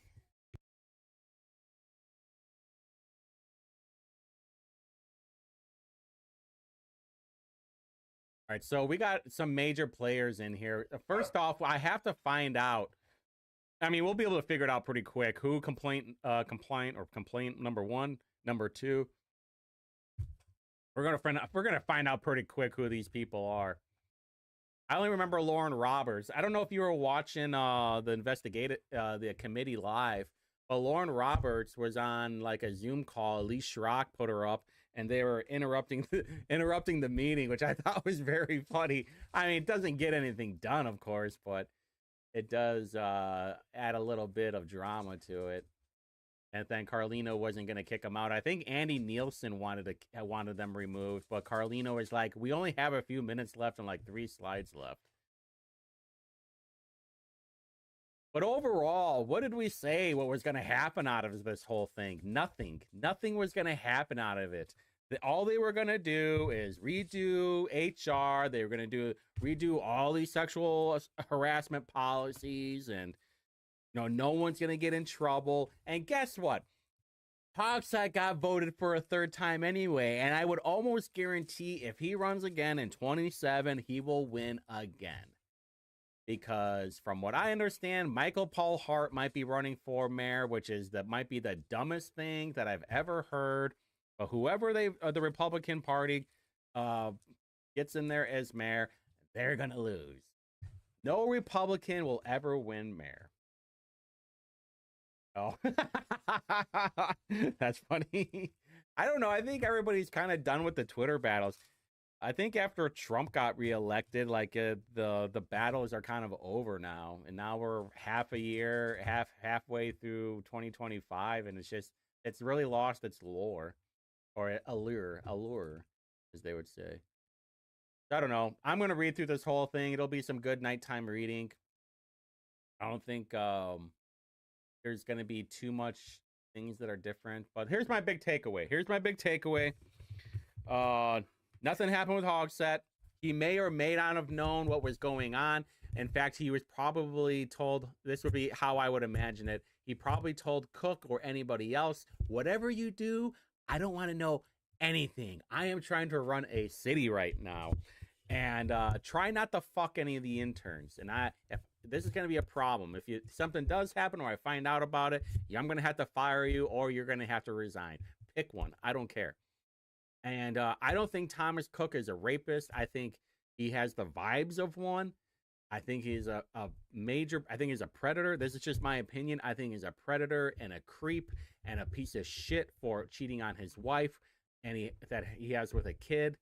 And from what I know, even like from a couple of months ago, he was caught with he was out hanging with Dan Parker on Mass Ave, I think back in February.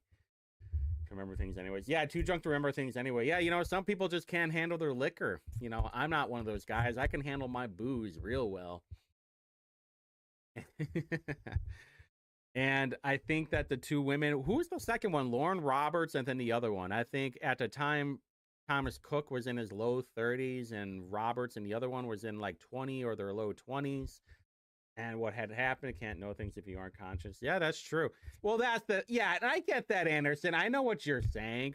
That's why I say I'm like, from everything that I've seen, but I don't know if he's a rapist. And he could have got Diddy partied for sure. I wouldn't be surprised. I'm just saying from this information that I know, I think I wouldn't be surprised. Let's just put it this way. I would not be surprised if he was a rapist, but at the moment right now, he's like a major creep and a major predator trying to catch weak prey. That's all I'm saying. Wouldn't be surprised, honestly, but until there's a criminal investigation, you know, I can't say it, obviously. But at the same time, you know, this is what I know you missed the beginning of it. This is what's so toxic about, you know, this kind of environment, and it happens in the state area too. Like there's so many stories I've heard of interns banging legislators, like Greg Taylor. Like Greg Taylor is obviously a big creep. He even said that I might have crossed the line. There was some gray area that I didn't know about. And then you had that creepy dude, Neil Wadowski, where he told some like I don't know how old she was at the time, some like 17 or somebody, like he was in love with her, you know, texted her a bunch of times. I mean, the whole environment is just completely toxic, which is why you're always going to have these things happen. It's awful. I mean, there's only two ways that you can do it. You tell them this is how you should fix it. Hey, Josh Bain and Maori, and the Democrats that received money from Thomas Cook that nobody wants to talk about. Here's how you fix it. You are not allowed to do anything with any of your coworkers. If you do, you are both fired. If you are flirting with each other, you are both fired. If you make out, if you bang, if you do any of this stuff, I do not care. Even if it's consensual, obviously if it's consensual, you're both fired. We will have a zero tolerance of any donut to banana action. There will not be anything allowed. It's that simple. Boom, problem solved. You're welcome. Witty for mayor 2027. Hey, Anderson, New York, you better vote for me when I run for mayor. I'm just kidding. But I'm going to be reading through this whole thing and just kind of go through it. And then I'm going to go and read the Mirror Indie article, if I can find it, the original one, where he talks about, one of them talks about getting eaten out by him. Just saying. Was there anything about...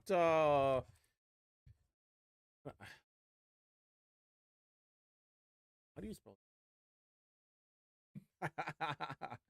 I have a little bit of brain fog. I didn't get a chance to take a shower. Okay,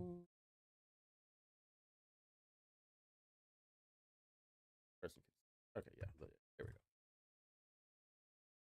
Okay, so that's not in there. What about criminal? About, is it loading? Oh, there it is. There we go.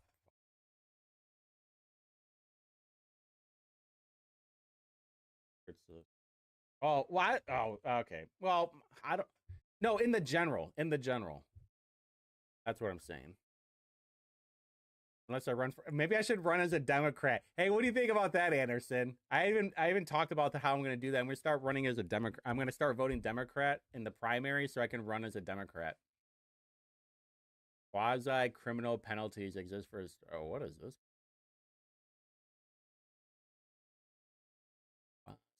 Quasi.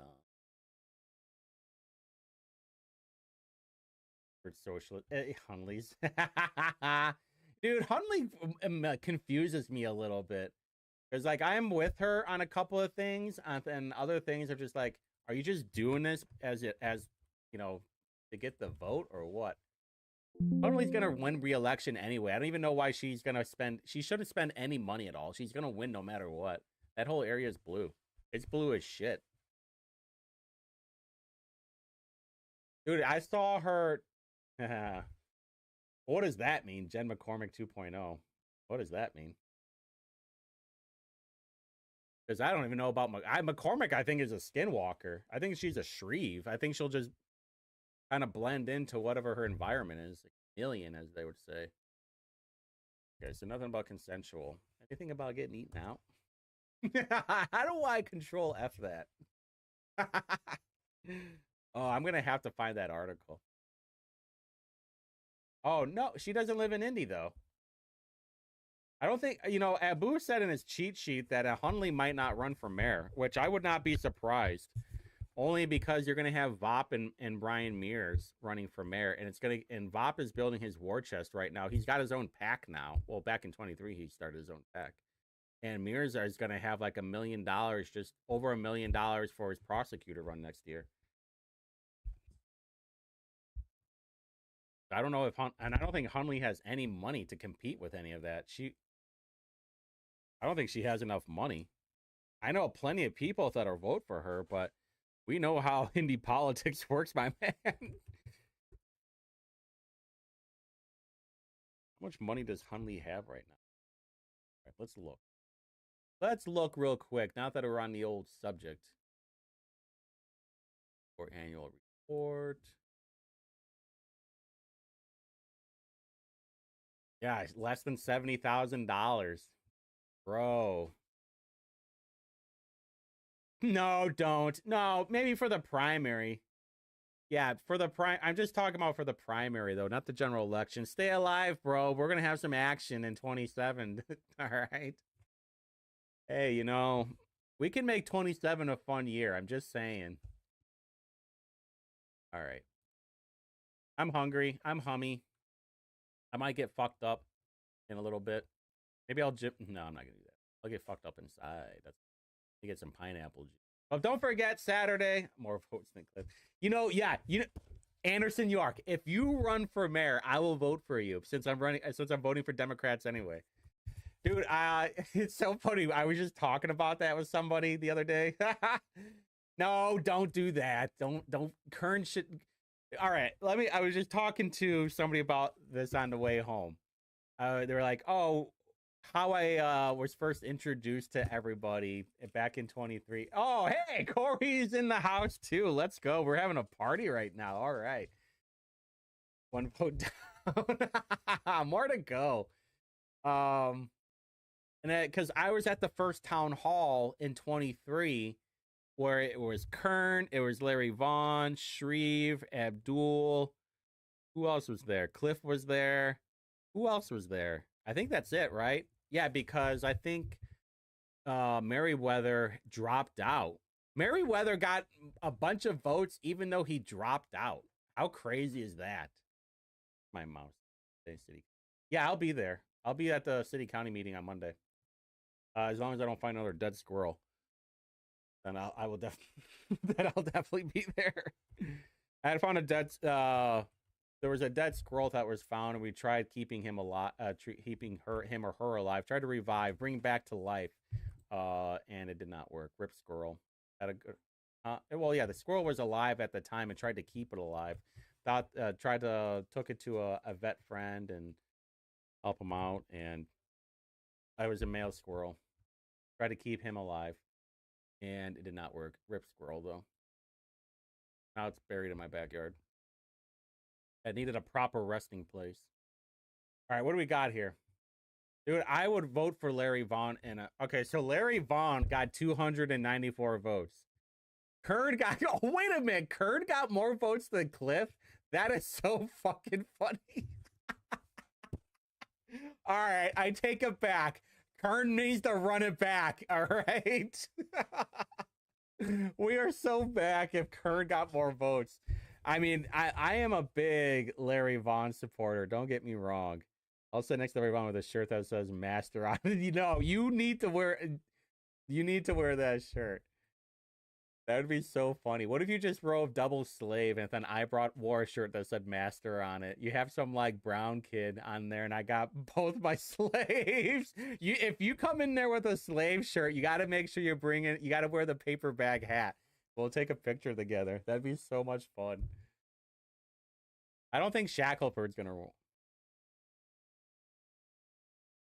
Oh, yeah, I know, but still. Like Merriweather withdrew, and he still got more votes. Larry Vaughn wasn't that far off. I'm just saying.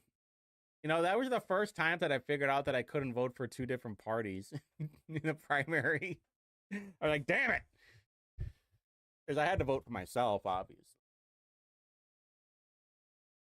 A famous jock. Who should that be? Who would we have as what's that quarry?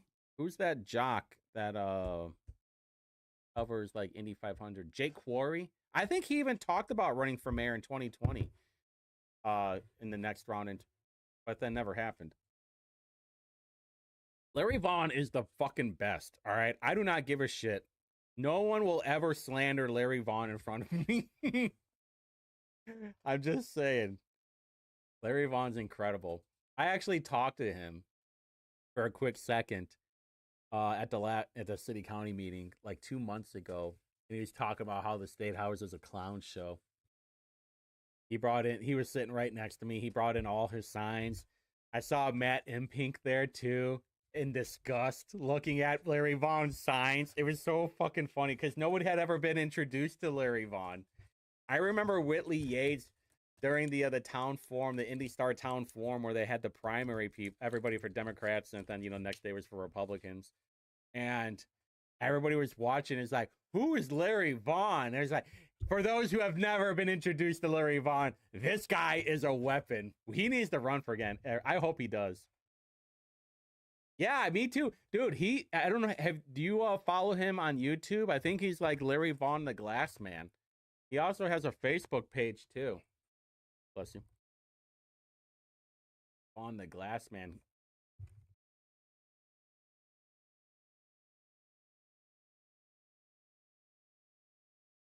I think it's still around. I would totally buy art from Larry Vaughn. Yeah, there we go. Let's go. Larry Vaughn, the Glass Man.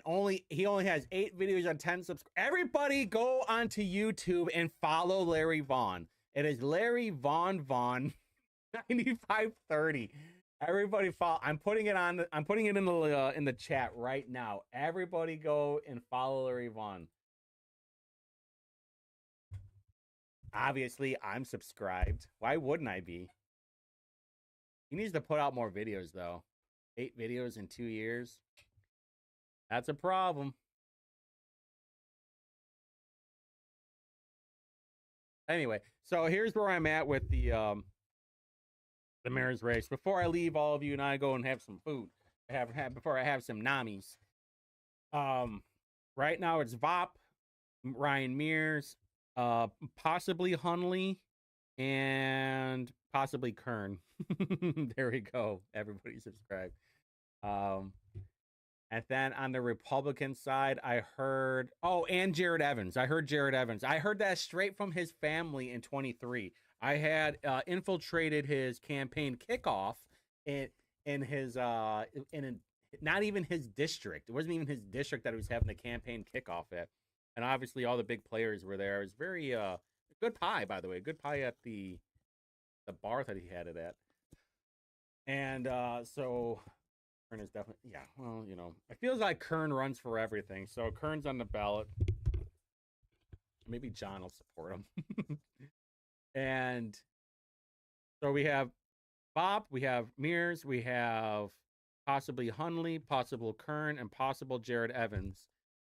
And then on the Republican side, we have possible Michael Paul Hart. And then I heard John is probably going to run as an independent. I don't think he should, but it's basically to give the middle finger to the Republicans to take away votes and say, fuck you. I'm all about that. By the way, I voted for James Jackson. 1,000 to 48,000. Anybody watching this primary should have knew right away that Hogsett was going to win the general. 48,000 to 29,000. Unbelievable. For how bad Shreve was, it's still 60-40. Crazy. Pretty crazy. Oh, well, whatever.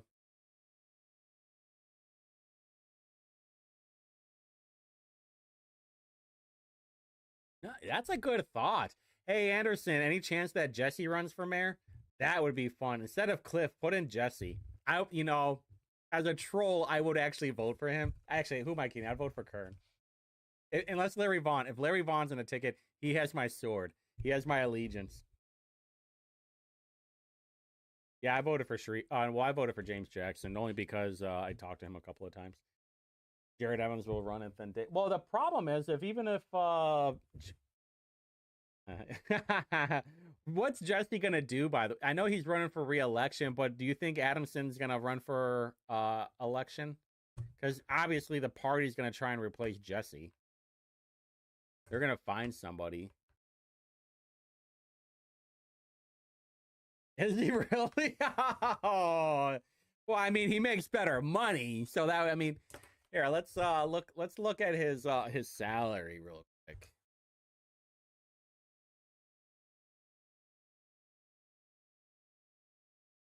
Indiana, Jesse Brown. Jesse Brown became a police officer for Franklin. Wow, that's unbelievable. Kidding. All right, so he made 34,000. Yeah, I'm convinced Adamson's gonna run again. Yeah, so he made 34,000 last year, and wasn't he was bragging about making like $1.25 when he was working for Salesforce? Yeah, that's what I mean, though. Like, there's got to be a point. Oh no, I know who you're gonna say, Gabe. You guys live in his district? Yeah, Adamson's definitely gonna run. See, how I looked at it is, if VOP runs, Adamson's already a liaison for DPW.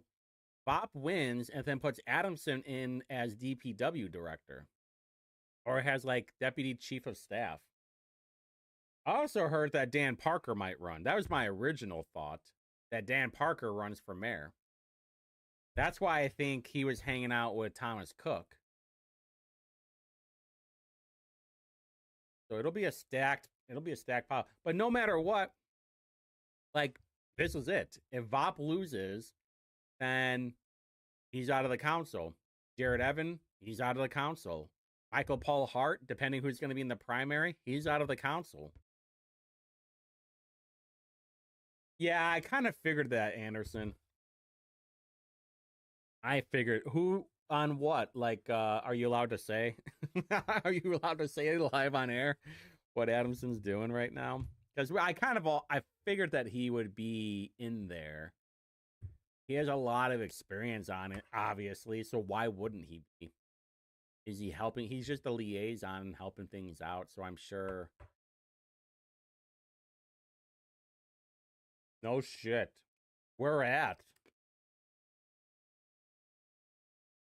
He went and deleted a bunch of free parking downtown. Oh, yeah. Wait a minute. Wait, didn't they talk about that? I thought that was in a proposal not long ago.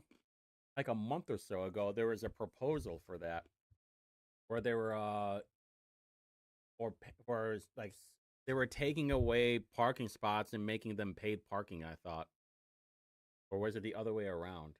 I can't remember. Oh yeah. Wait a minute, that was Jesse's thing, though. That you're talking about,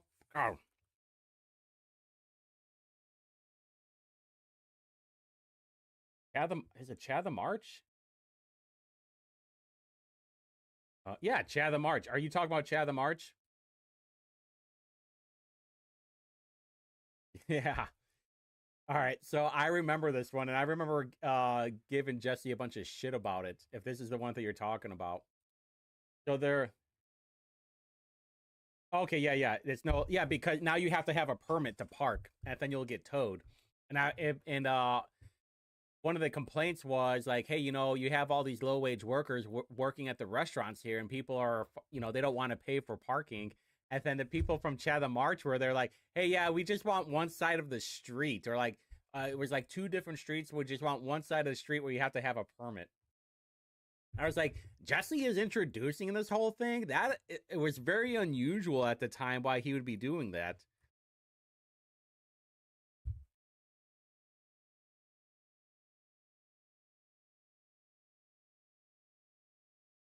Because what I would do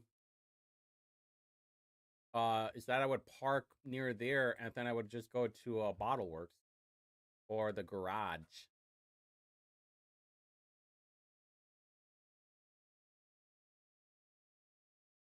See if I could find it. Davidson Street? Maybe?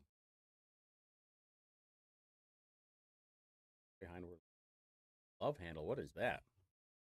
Is that my new favorite spot? Oh. Oh, okay. Oh. Is that where all the Euro raves are?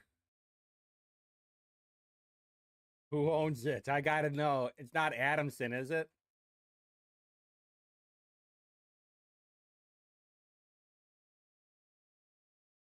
Oh, is this where all the parking's at?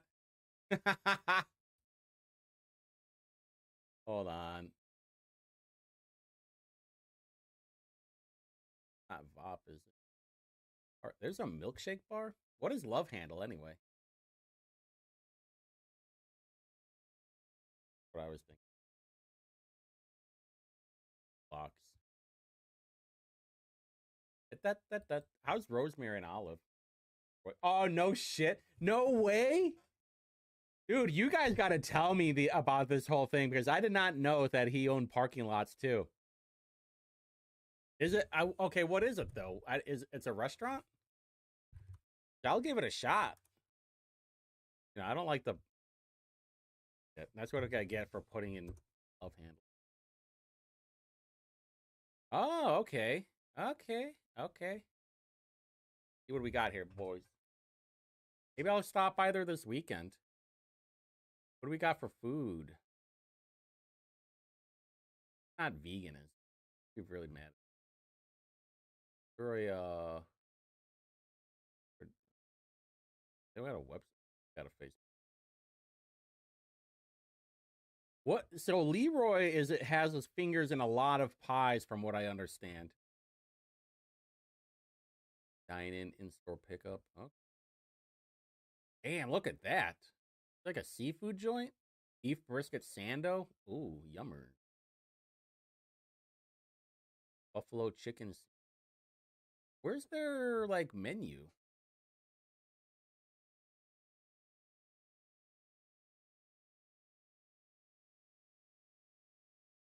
Fat boy food. Listen, I'm a fat boy at heart, okay?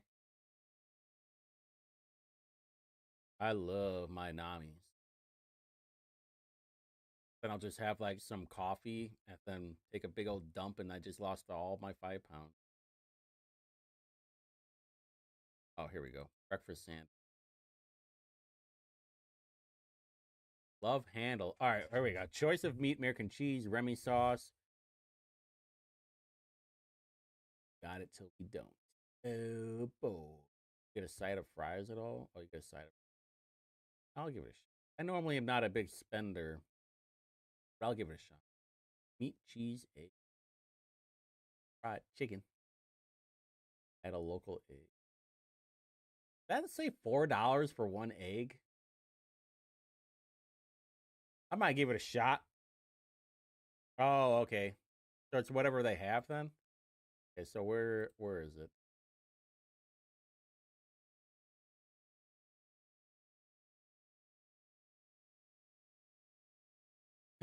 The blue Indy still isn't around. Okay, see, this was in 2016. All right, we got a problem. Okay, there we go. Like, there's no way blue Indy is around.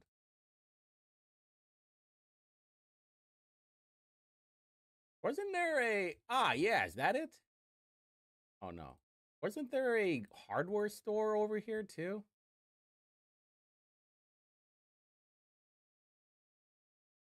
Oh, I know where this is at. Oh, I've been over here. As you can tell, I hardly ever go down Mass Ave. I know where this is at.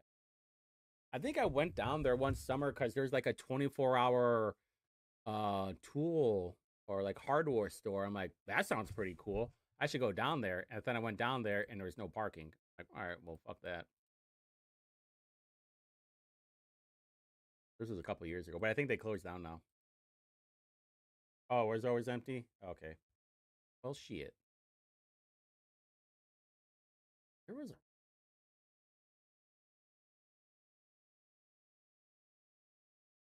Black Market. That's where I've been. It was Black Market. I remember. EDP. Anyway, now I'm just talking. All right. Oh, the hardware store. Oh, really? It was 24-hour though, wasn't it? Or like it was open till midnight, something like that. That was the only thing. That was like the what I wanted to go to. I'm like, all right. So what are you guys selling at 11 o'clock at night?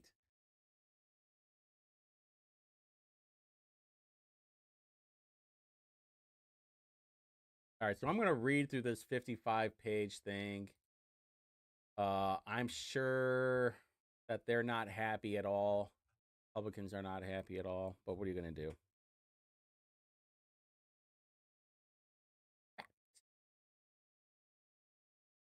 Okay. All right. Oh, drugs. Okay. All right. Well, there we go. Now we figured it out. All right. So this Saturday, 8 o'clock p.m. on the Witty Review channel. I will be sure to put a link to it tomorrow. Yeah, tomorrow. So I'm going to cover the Micah Beckwith town hall because I was there. And then we're going to talk about this a little bit more because by then I'll have read this entire report. And then just a bunch of random stuff that's been going on in Indianapolis and in general. Maybe one day I'll figure out how to have like a call-in thing. That would be kind of fun, right? I mean, I don't even know how to put on a second person on here. So